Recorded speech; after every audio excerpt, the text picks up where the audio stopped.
up, squad? It's favorite auntie with Uncle Tendencies, and was that a hell of a game we just watched? I had to go and rewatch, and I rewatched it with the sound up. Y'all know I don't even usually rewatch. I usually don't even watch with the sound on, just because I don't like to have that interrupt my opinions about the game. But it was Sue and DT, so it was like, hey, let me see what they got going on. They got some guests and everything coming on the show.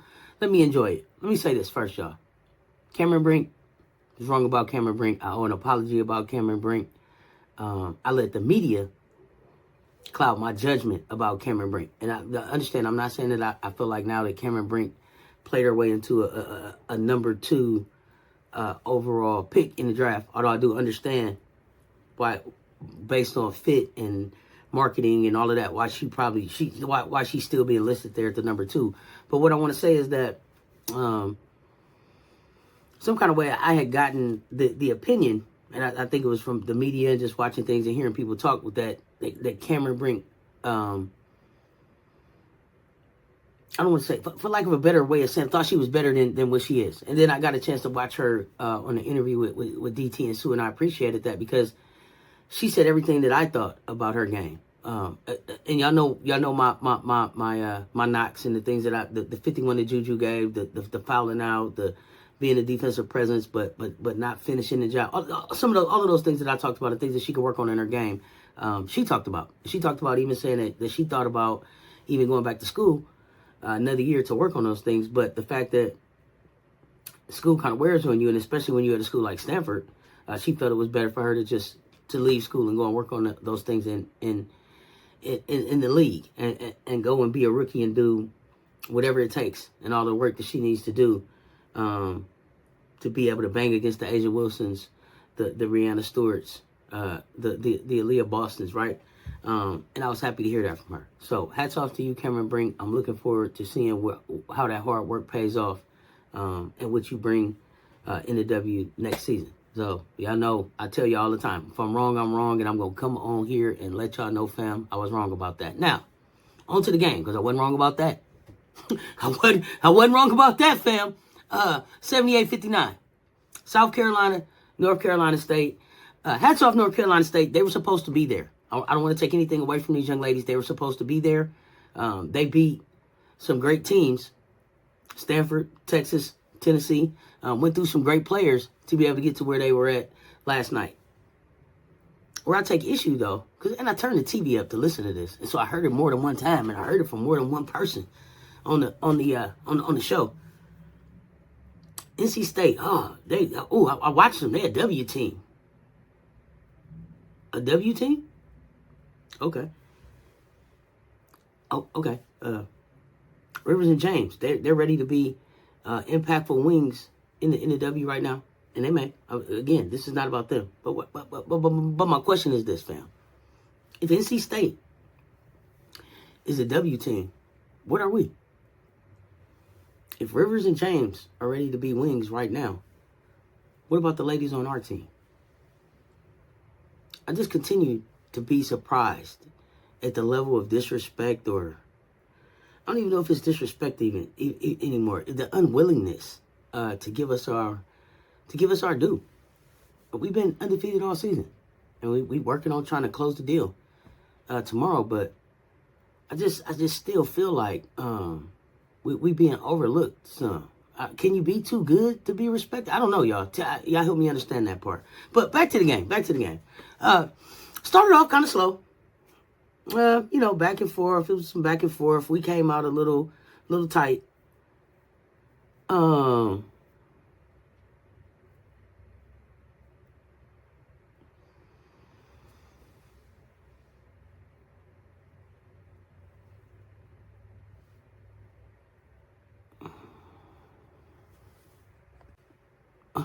That nobody could match up with James and Rivers.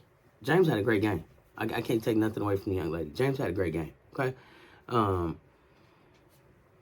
39 minutes she went 20-2.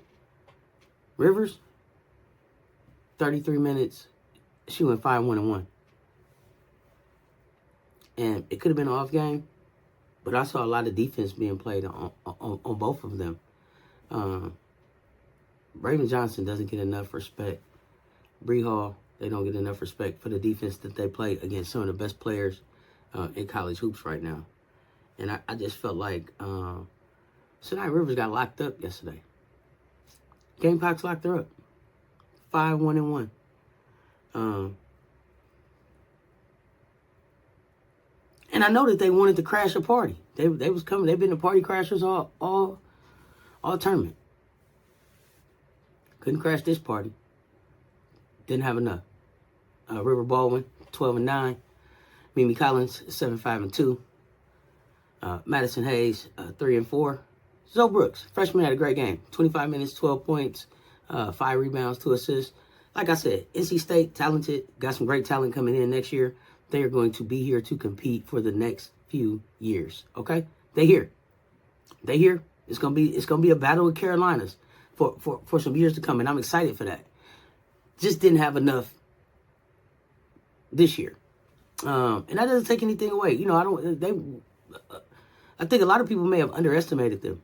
We didn't underestimate them. We expected them to fight valiantly. We expected them to try to show some resilience. We expected them to have some runs. And I think that we handled it beautifully. I am a little concerned. I'm going to be watching practice tomorrow to see how Camilla's doing, how Raven's doing. I know Camilla went out. She came back with a different sleeve on her leg. I don't know if she rolled the ankle, if it was a leg. I never really got clear of what the issue was. But just want to make sure that everybody's healthy. I know we got Bodies by Molly, so I expect us to be ready. You know, it's a color purple moment. Nothing but death will keep them from playing tomorrow, I believe.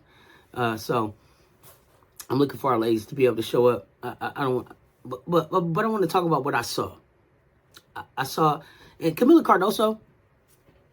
I hope that people are paying attention. I I had some real critical things that I had to say about her game, kind of around the LSU first game time. That I think that she's worked out. You could tell that she was tired coming back from playing in Brazil. But these last few games, have y'all noticed her footwork is better? Her post moves are better. She's almost the epitome of why you wait your turn so that you're ready to meet the moment. And she waited her turn. She played against Aaliyah Boston, and she sacrificed and went to battle against Aaliyah practice after practice with nobody really being able to see the growth except her, right? Because it's only taking place in practice because it's not being displayed yet because it wasn't her turn. But when it was her turn and the stage was set, so far, she's delivering. She has been a safety valve for us all season. I'm going to miss Camilla when she's gone. I wish that she would still change her mind and come out the WNBA draft and just come on back and run it back with us. Because she's such a joy to watch. And I almost feel robbed a little bit because just as it's all coming together how it's supposed to, it's time for her to move on. You know, so just hats off to her and her growth. I'm just really so excited to see the continued maturation of her game because it's been fun to watch. Raven hit her with a pass so cold, kind of like over the head, but kind of behind the back that she laid up. Tonight, it was just really good to see. I love the dynamic and the chemistry between those two. That I'm gonna miss that part of our game next season without Miss Cardoso there. So just still appreciative of what she's been able to do this season. But again, I think what we're seeing right now is what we were supposed to see. We're seeing our freshmen having some freshman moments at times. Tessa with the J, knocking down some big threes. My Laser making some big plays, but also maybe not playing as many minutes as they have in the past, not being as impactful as they have in the past. Especially my Laser, her numbers are down, but she's meeting the moment and making sure that she's making impact where she can. But we're also seeing what I talked about in the other video, and that's the experience now from last year and the year before. For those of the team that are already national champions, them stepping up and putting it on their shoulders and finishing the job. And I think that's what we saw. Raven on defense, on offense, across the board. Raven Johnson, Hollywood Johnson. I can't say enough about Hollywood and how she contributes. This is a true point guard. This is who you want leading your team. This is a floor general. Who's hot? Who do I need to get going? Who do I need to coach up? Where can I D up? Where can I make more impact? Where do I need to pull back from? What's the flow of the game looking like? Do I need to push it? Do I need to slow it down? All of those things are coming together again, right on time. And just a sophomore, right? 13, 2, and 5.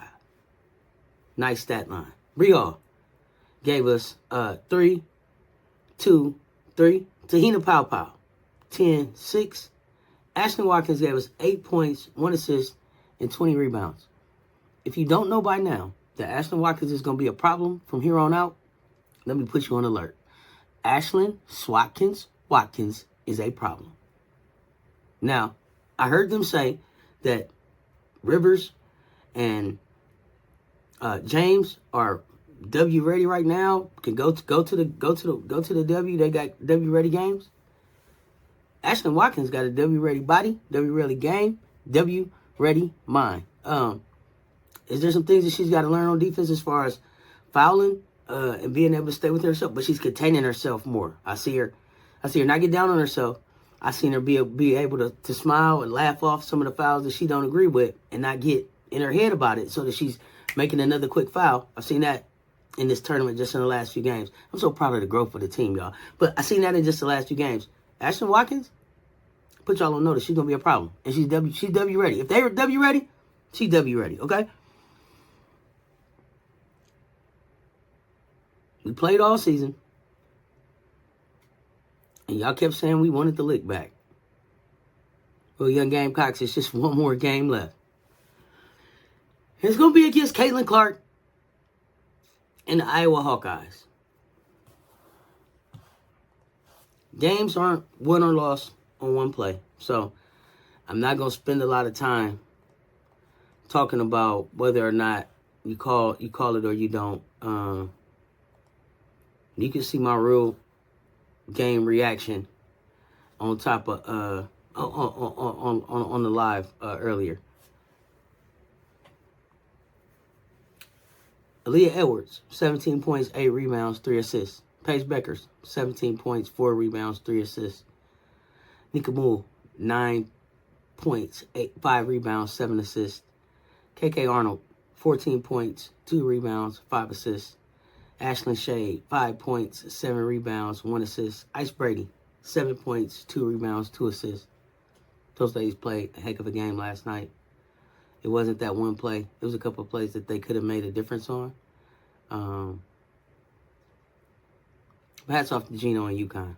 Hats off to Gino and UConn. They could just as well be still in Cleveland on their way, punching a ticket to play in the championship game.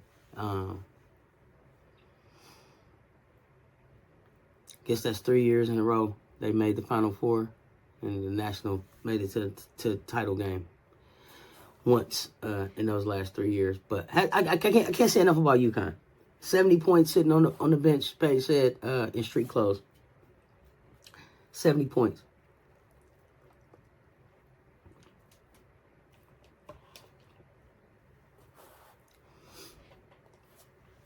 Iowa.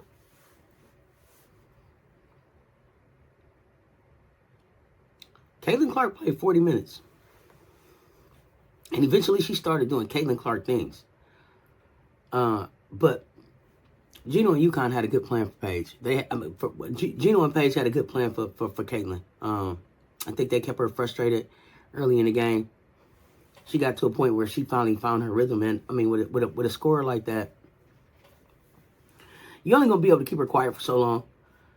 But they held her to 21 points. She's been dropping 41 when she hit the court, okay? That's just the thing to do.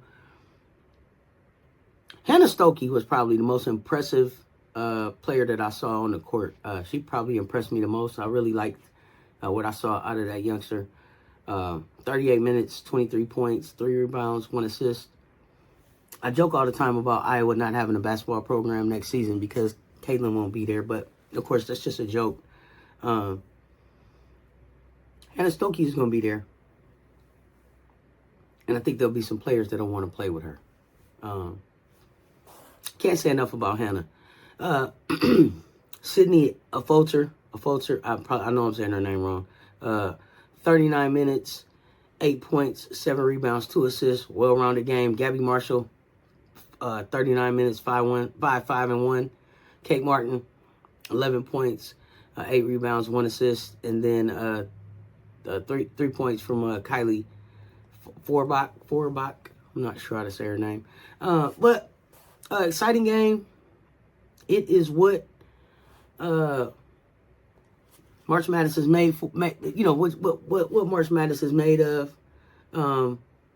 Disappointed that it came down to the referees again, and I never like for the games to come down to the refs.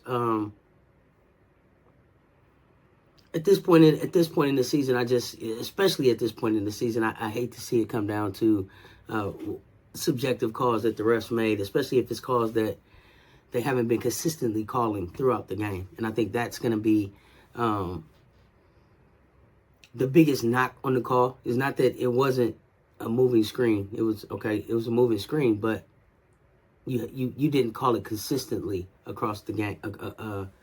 Throughout the game. And I think that's what makes it challenging, and I think that's what makes it disappointing when you look back on how hard both of those teams worked. To have it come down to a call really kind of makes it kind of lame, really, as far as I'm concerned. But it is what it is.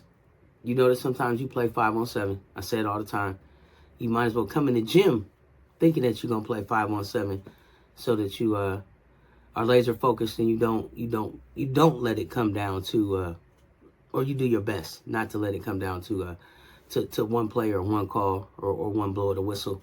But it is what it is, and we got what we got. And on Sunday at 3:00, it's gonna be about them Gamecocks. Y'all understand? It's gonna be about these Gamecocks. I'm gonna get some kind of preview of the game up. Y'all know I'm gonna be live for the game. Probably gonna go live an hour or a half hour before it starts, just to get in there and get to talking about it. I'm excited about it already. I don't know how I'm gonna sleep. This is why I watch. This is why we play. This is why we Gamecocks. Like, all of the hard work comes down to this. 38-0 could mean everything. Could not mean much, because we are here about the jury. We're not here about the undefeated season. We're here about the jury. So we got one more game to go to finish up what we started.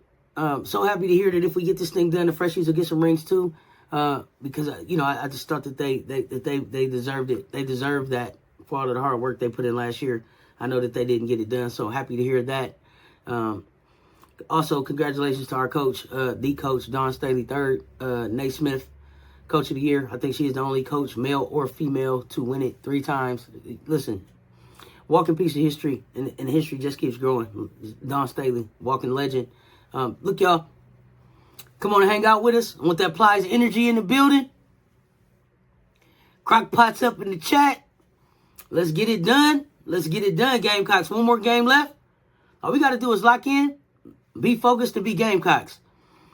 Until next time, y'all, stay tuned. Talk soon. It's your favorite auntie with Uncle Tendencies. I'm out.